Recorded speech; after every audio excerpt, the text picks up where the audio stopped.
Muy buenas tardes, bienvenido de nuevo a este canal. Dios les bendiga a todos y a cada uno de los que buscan a Dios y su verdad. Un saludo de parte del pastor Nicolás. Él y todos nosotros agradecemos por sus oraciones y rogarles, pedirles que sigamos orando para su total restablecimiento. Espero ya estén preparados con cuaderno y lápiz para estudiar las Sagradas Escrituras.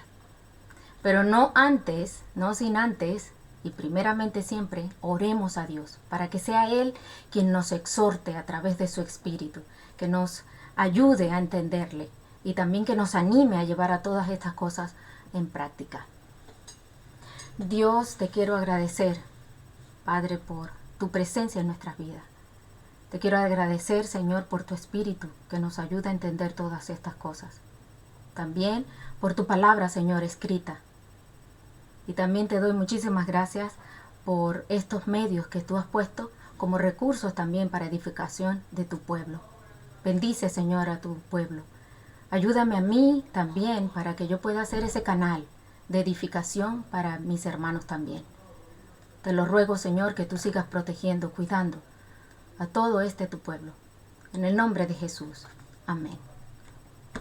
Pues bien, la semana pasada el pastor compartía con nosotros y él comenzaba este capítulo 9 del libro de Romanos.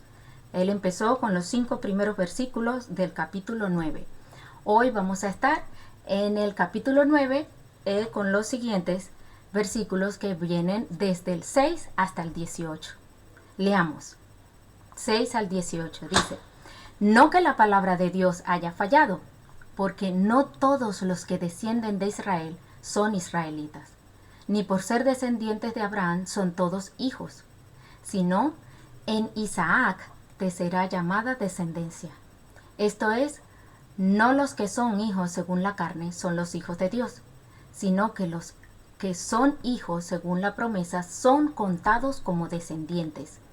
Porque la palabra de la promesa es esta: por este tiempo vendré y Sara tendrá un hijo.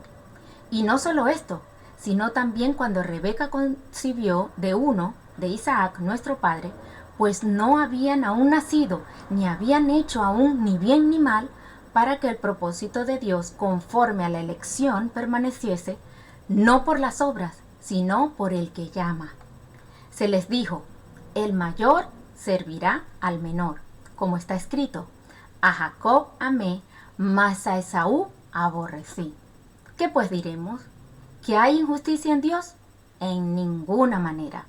Pues a Moisés dice: tendré misericordia del que tenga misericordia, y me compadeceré del que yo me compadezca.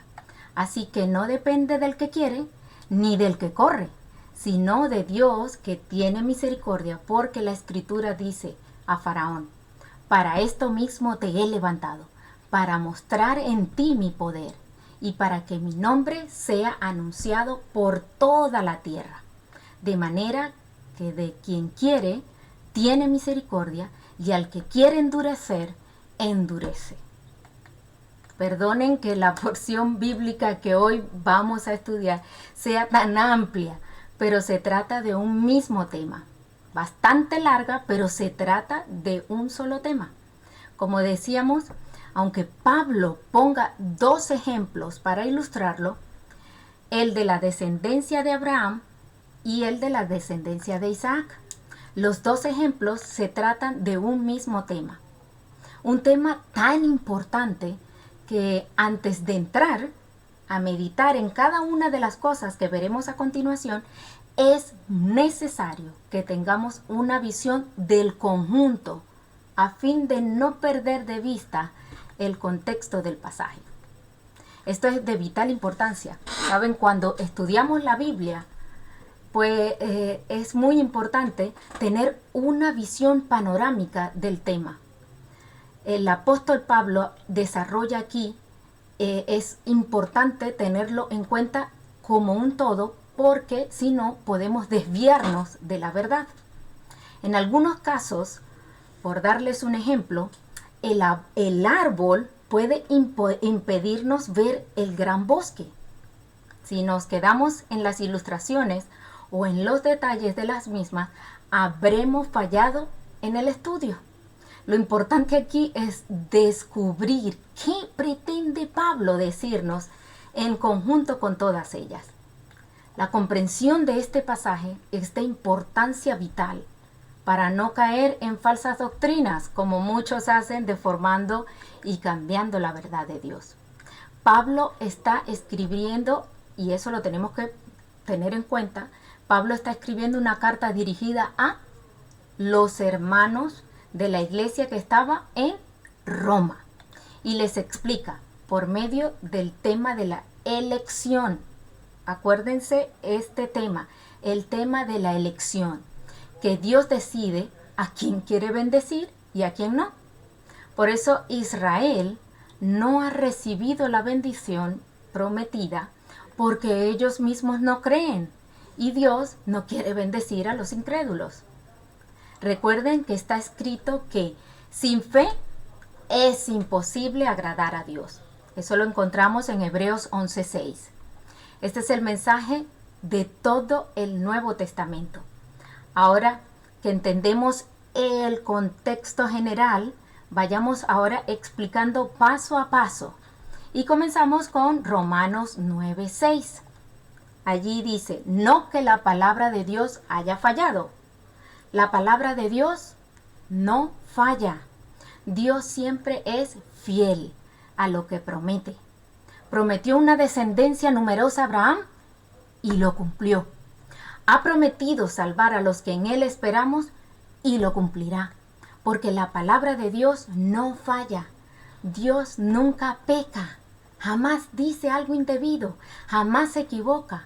Dios siempre es fiel y cumplidor. Ahora, preguntémonos, ¿no debiera ser nuestra palabra igual? En el sentido de que nuestro sí sea sí y nuestro no sea no, como enseñó Cristo y está escrito en Mateo 5:37.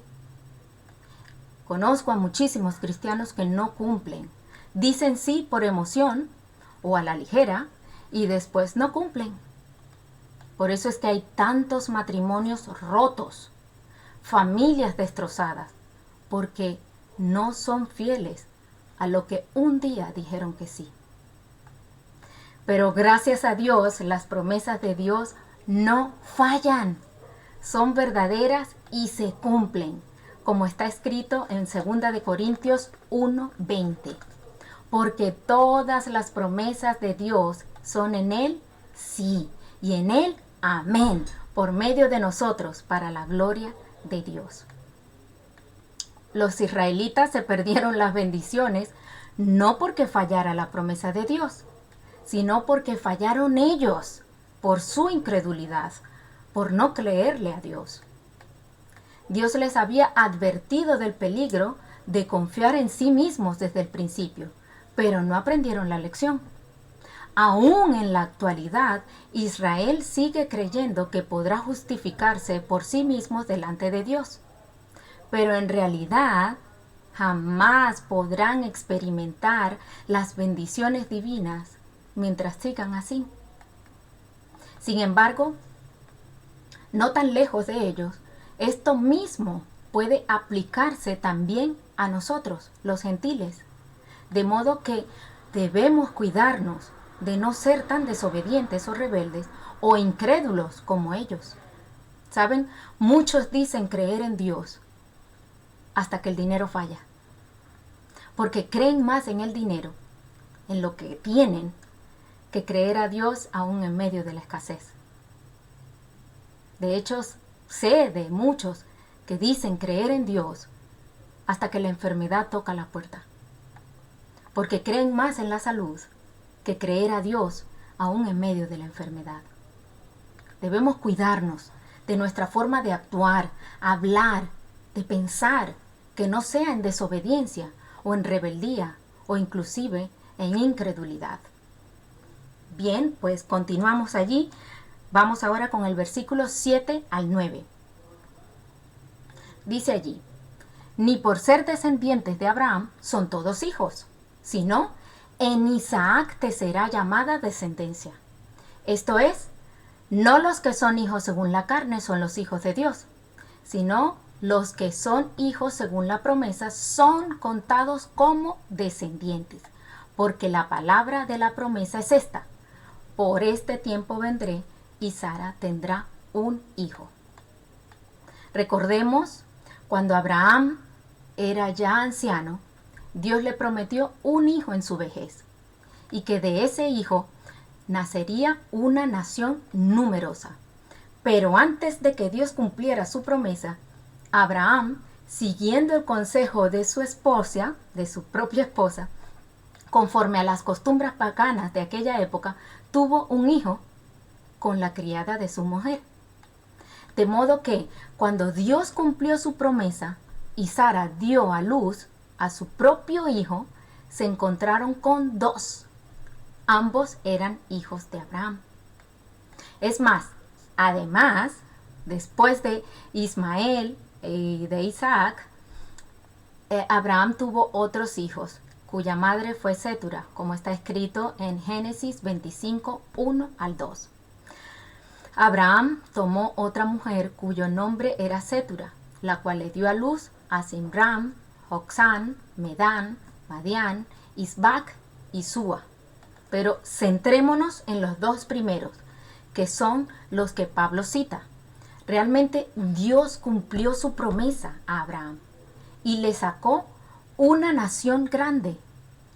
Bueno, en realidad nacieron de Abraham dos grandes naciones, pero Dios, como le había prometido, escogió a la descendencia del hijo de la promesa, no del hijo de la criada.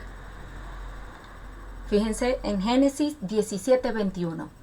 Mas yo, Dios, estableceré mi pacto con Isaac, el que Sara te dará a luz. Génesis 17:21. Esto lo está exponiendo Pablo para que entendamos que Dios en su soberanía escoge a quien Él quiere. No escogió a los dos hijos, sino solo a uno de ellos, a Isaac, quien nació para cumplir la promesa. En este pasaje, el mismo apóstol Pablo explica sus palabras en el versículo 8. Fíjense, esto es, no los que son hijos según la carne son los hijos de Dios. Aquí podemos ver cómo Pablo está hablando de lo espiritual, tomando lo natural, la familia, como un ejemplo más. Hay quienes piensan que por nacer en una familia cristiana ya son cristianos. Pero Pablo nos está enseñando aquí que eso no es verdad. Y desde muy temprana edad, los padres debemos ser responsables en educar a nuestros hijos con esta verdad. Yo recuerdo con facilidad que desde muy temprana edad mi madre me enseñó eso. Y mientras yo creía en ello, vivía en temor. Iba al supermercado y si mi madre no la veía por allí, pues, ay, Dios mío, se la llevaron, se la llevó y me quedé yo aquí. Y la verdad es que después ella tuvo también que educarme. Está muy bien el temor, está muy bien educar en esta verdad. De modo que la confianza y el temor tiene que estar en los hijos. El temor de que lo que Dios dice se va a cumplir y que debemos respetar y también tenemos que creer, pero también debemos confiar de que yo también iba a ser salva.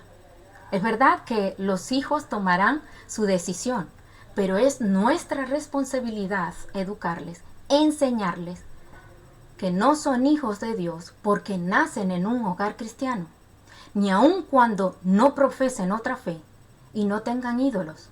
Esto no quiere decir que son cristianos. Muchos padres tenemos el error de autoengañarnos, creyendo que por el hecho de que nuestros hijos asisten a la iglesia o no asisten a otra religión, no comparten otra fe, creemos que son cristianos.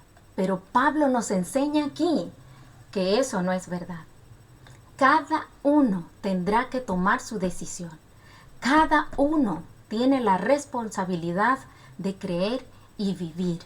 Y debemos dejar esa responsabilidad en nuestros hijos. ¿Han escuchado la frase que Dios no tiene nietos, que solo tiene hijos? Con esto, el autor de esta frase quería decir que cada quien debía creer para ser hijo de Dios. Pues bien, continuemos allí los versículos del 10 al 13. Dice, y no solo esto, sino también cuando Rebeca concibió de uno, de Isaac, nuestro padre, pues no habían aún nacido ni habían hecho aún ni bien ni mal, para que el propósito de Dios conforme a la elección permaneciese, no por las obras, sino por el que llama. Se le dijo, el mayor servirá al menor, como está escrito, a Jacob amé, mas a Esaú aborrecí. Al ejemplo de Abraham y su descendencia, ahora le está añadiendo el ejemplo de su hijo Isaac y su descendencia. Aun cuando los dos hijos de Rebeca, Esaú y Jacob, eran hijos de Isaac, Dios eligió solo a uno de ellos para formar su pueblo, a Jacob. Aquí la elección, fíjense bien, la elección no es para salvación, sino que Dios escoge a Jacob para formar un pueblo nuevo, por medio del cual Dios escoge para manifestarse al mundo.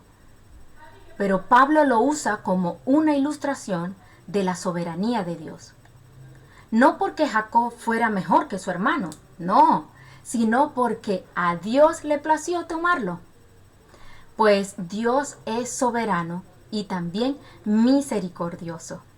Pablo lo que nos está enseñando aquí es que Dios es Dios y hace lo que quiere. Después veremos que en su soberanía Dios ha elegido a los que creen para mostrarles su misericordia, pero no porque lo merezcan, y todos lo sabemos muy bien, que no es porque merezcamos algo, sino porque han sido obedientes al Evangelio. Volvemos a lo mismo, a la obediencia. Y también han creído en el testimonio que Dios ha dado acerca de su Hijo Jesucristo.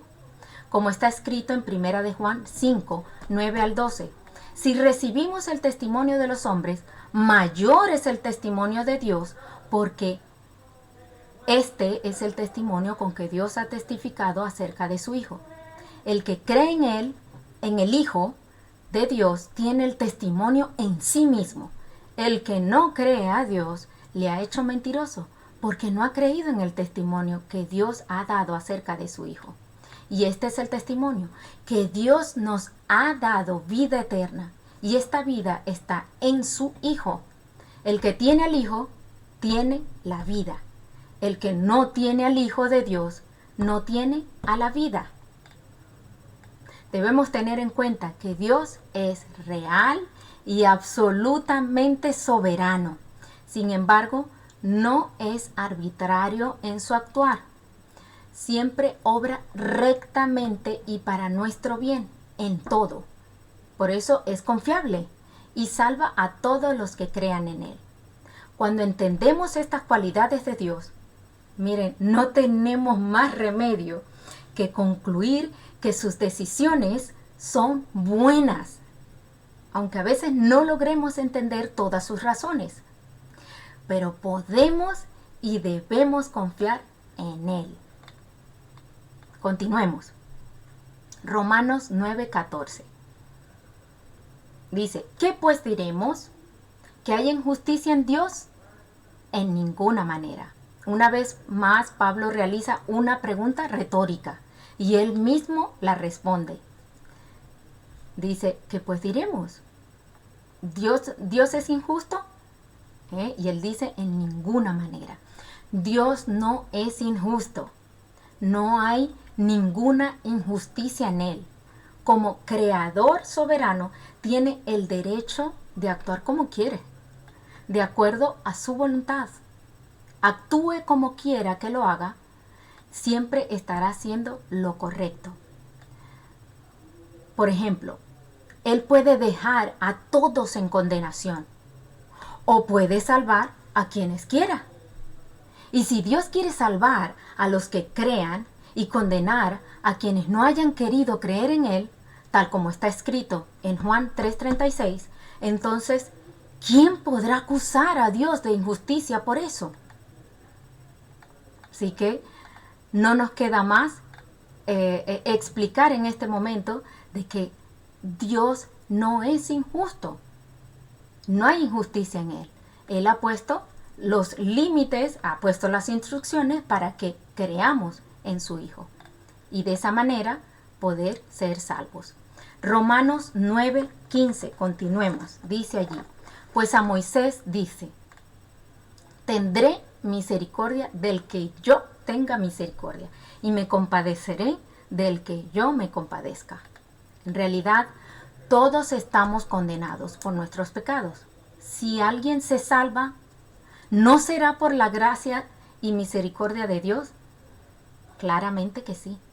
Dios puede hacer eso y mucho más, sin que ninguno de sus atributos personales esté en juego. Dios es Dios y no dejará de serlo, haga lo que haga. Pero Él no obra mal, sino bien. Continuemos allí, 16 y 17. Así que no depende del que quiere, ni del que corre, sino de Dios que tiene misericordia. Porque la Escritura dice a Faraón, para esto mismo te he levantado, para mostrar en ti mi poder y para que mi nombre sea anunciado por toda la tierra. De manera que de quien quiere, tiene misericordia, y al que quiere endurecer, endurece. Muchos afirman que Dios escoge a quien quiere para salvarlo, y escoge a quien quiere para condenarlo. Así, arbitrariamente. Este sí, este no, este sí, este no. Esto es conforme a la doctrina de la elección incondicional calvinista. Y esto no deja entender el pasaje en profundidad. Tampoco es realmente lo que quiere decir. El problema con esa doctrina es que es una verdad, pero solo a medias. Y todos sabemos que las medias verdades son completas mentiras. Una media verdad no te va a llevar a la verdad. La verdad te va a llevar a la verdad. Por eso presta mucha atención en lo siguiente. Para que lo entendamos, Pablo pone el ejemplo de Faraón, citando Éxodo 9:15 al 16.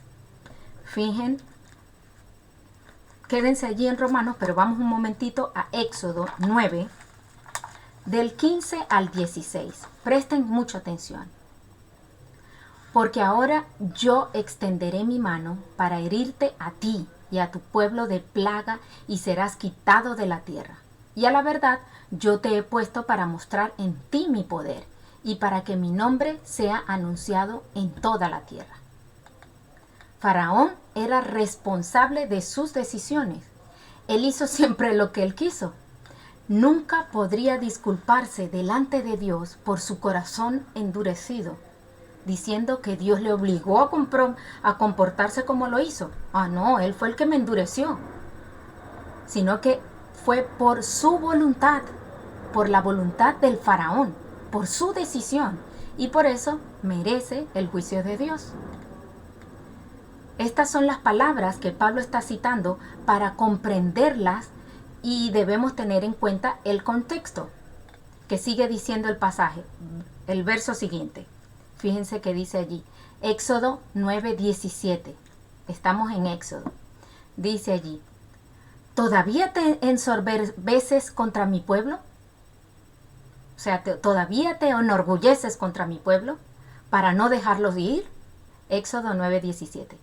Aquí vemos cómo el faraón estaba siendo advertido por Dios. Fíjense que esto, Dios le estaba allí advirtiendo, dándole una oportunidad de arrepentimiento, de abandonar su soberbia y dejar ir a su pueblo. ¿Quién duda que si Faraón hubiera dejado marchar a los hijos de Jacob, no hubiera tenido que enfrentar aquellas dificultades por rebelarse contra el Creador? Nadie duda. Cuando Dios dijo estas palabras a Faraón, ya había, aquí en el capítulo 9, cuando Dios le dice estas palabras, ya había sufrido la plaga del agua convertida en sangre, las ranas, los piojos, las moscas, la muerte de sus ganados, las úlceras, y aún así no había doblegado su orgullo. Esto no les demuestra que el libre albedrío que da al ser humano, Dios aquí demuestra que hay libre albedrío. Ahora, no es esto lo que le pasa a mucha gente y a muchos de nosotros, como está escrito en Proverbios 19:3. La insensatez del hombre tuerce su camino y luego contra Dios se irrita su corazón. Cuando en Éxodo 7:2 dice Dios: yo endureceré el corazón de Faraón y multiplicaré en la tierra de Egipto mis señales y mis maravillas. Pero ya mucho antes, en Éxodo 3:19, y si quieren lo buscan, fíjense, Éxodo 7:2 dice: yo endureceré el corazón de Faraón. Pero en Éxodo 3:19 había dicho: mas yo sé que el rey de Egipto no os dejará ir, sino por mano fuerte. Ya Dios lo sabía. Ahora, no porque Dios endureció el corazón arbitrariamente de Faraón, sino que permitió que Faraón continuara en su necedad. De modo que Dios lo que hace es permitir que Faraón continúe en su necedad para su propio mal. Pero no es porque Dios no le diera oportunidades a Faraón para arrepentirse. Le dio demasiadas.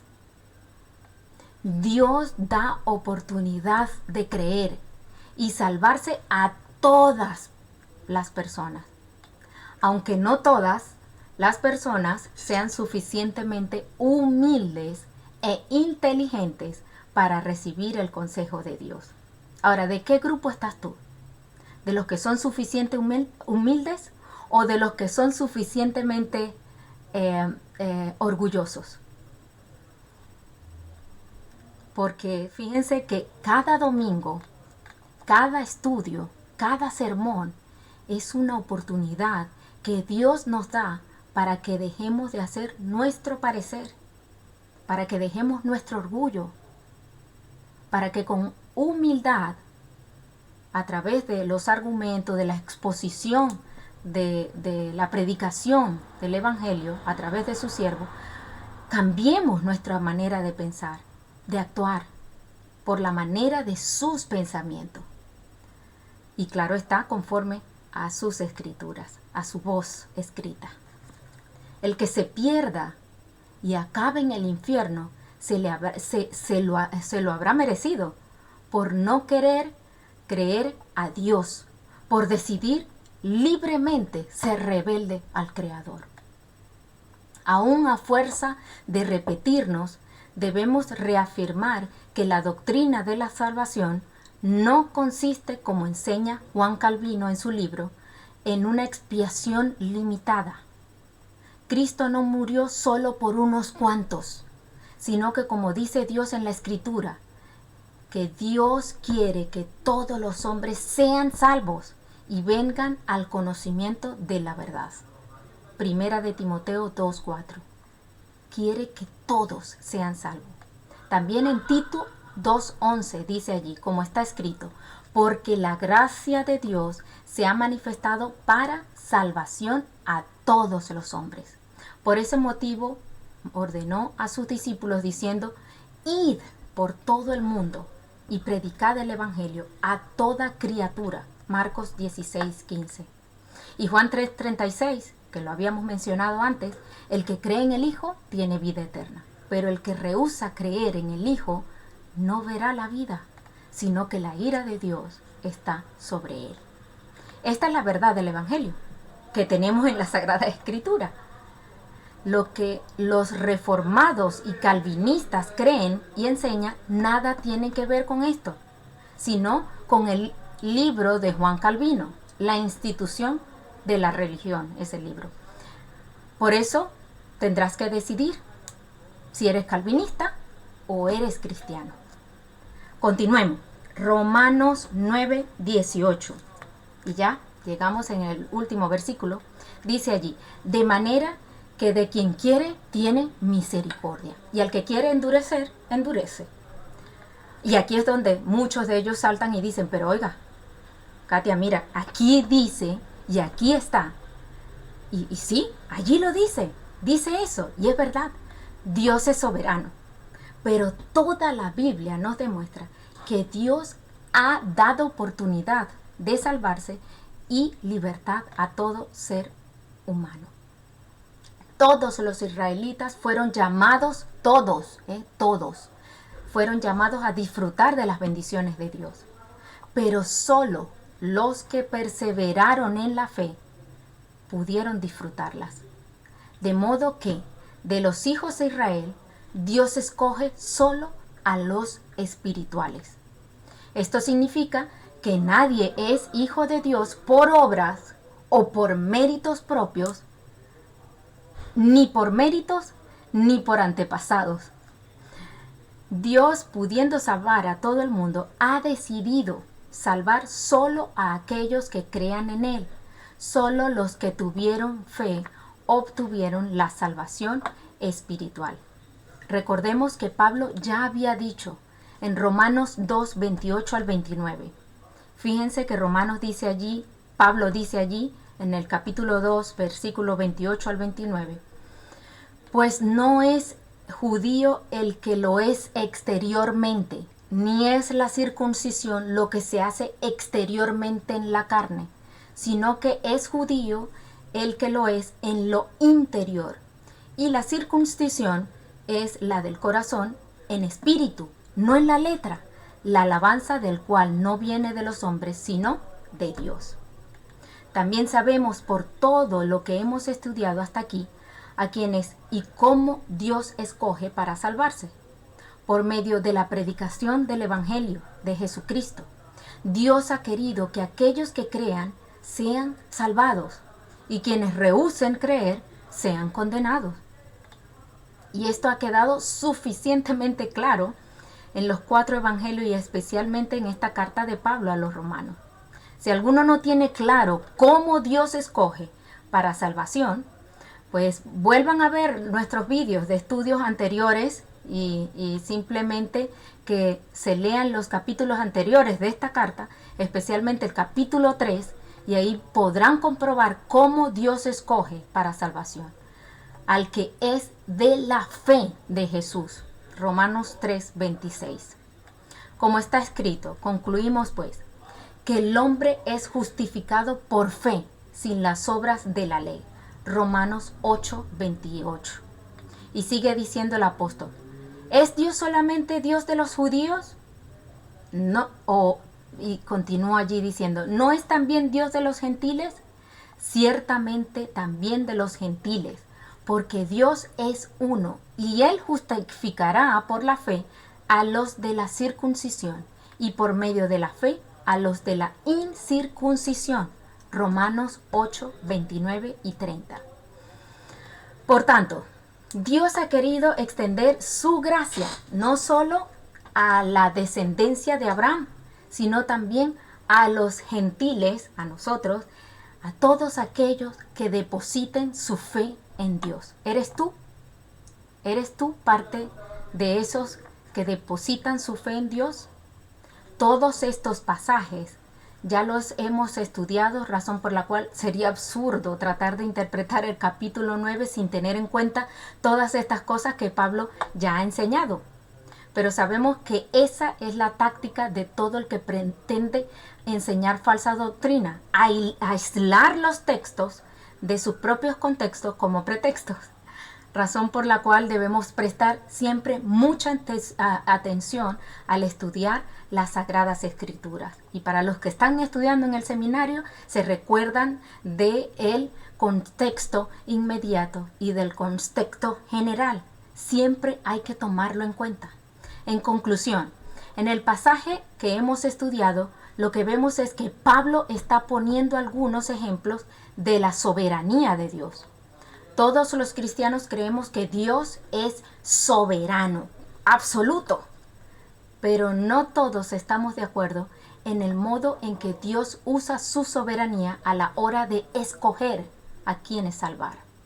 Los calvinistas afirman que Dios creó a unos salvos y a otros condenados. En cambio, los que creemos en la Biblia y no en Calvino, creemos que Dios creó a uno solo, del cual procedemos todos, como está escrito en Hechos 17:26. Y de una sangre ha hecho todo el linaje de los hombres. Es verdad que Dios escogió a quienes habían de ser salvos, pero no de manera arbitraria. Este sí, tú sí, yo no. No, así no. Él no lo hizo de esa manera, sin que el ser humano tuviera nada que decir al respecto, ni que tuviera culpa, sino que a Dios en su soberanía le ha placido salvar a aquellos que voluntariamente creyeran en el Evangelio y condenar a quienes rehúsan recibirlo. Esto lo hemos demostrado muchas veces con la palabra de Dios. Esta es toda discusión sobre este texto. Discusión que no existiría de no ser por los libros de Juan Calvino, que distorsionan y cambian la verdad bíblica por haberse dejado influenciar por la filosofía maniquea de Agustín de Hipona y las falsas doctrinas papistas de Roma. Claro que Dios es soberano y su soberanía permanece intacta, como no puede ser de otro modo. No es cierto, como enseña el falso evangelista Kenneth Copeland, que Dios perdió su soberanía al dar libertad al ser humano. Tampoco es cierto que Dios pierda su soberanía al permitir que el hombre decida si quiere pasar la eternidad con él o no. La soberanía de Dios no está en juego. Nunca lo estuvo hasta que estos falsos maestros la pusieron en duda. Si algo queda claro en este pasaje es que Dios ha puesto la salvación al alcance mía solamente. No, al alcance de todos. Miren, la salvación está en tus manos. La salvación está delante de ti ahorita. Si la deseas, solo debes creer el Evangelio y las bendiciones de Dios estarán a tu alcance. No por obras. Es que tú sabes mucho. O no, es que yo sé tan poco. No, no por méritos, no por tus capacidades. A mí me encanta esto. Sino por fe. Por haber creído a Dios. Es fantástico saber esto. Es fantástico cuando sabes que de lo vil y menospreciado te sacó Dios. Pero no es eso, no es de lo que yo tenga, ni de lo que soy capaz, ni de los dones, ni de los talentos, ni de lo que pueda hacer, sino que es por fe que creo en Dios. No seamos orgullosos como los judíos, no sea que alguno deje de alcanzar la gracia de Dios. Hebreos 12:15. Pues la verdad, espero que puedan entender todas estas cosas y esperando que si en alguna cosa que no estén de acuerdo, colocan allí sus preguntas debajo del vídeo y estaremos contestando. Pues bien, oremos para que Dios nos siga hablando de todas estas cosas, para que Dios nos dé la sabiduría profundamente, de tal manera que podamos entender y caminar conforme a su verdad. Dios, yo te quiero dar muchísimas gracias, Señor, por tu palabra. Te quiero dar muchísimas gracias, Señor, por la manera como tú nos eliges. Es precisamente por gracia y por tu misericordia. Agradecerte por toda esa gracia y tu misericordia, porque sabemos de lo menospreciado, de lo que no merecíamos nada. Y aún así, a ti te plació. Gracias, Señor, por enviar a tu Hijo en propiciación por nosotros. Gracias por perdonar mis pecados, por perdonar los pecados de mis hermanos, por darnos esta palabra viva y eficaz para poder continuar, para poder darnos el ánimo para continuar en esta vida. Dios, Señor, por favor, utiliza tu Espíritu que mora en nosotros para convencernos y para andar en tu verdad.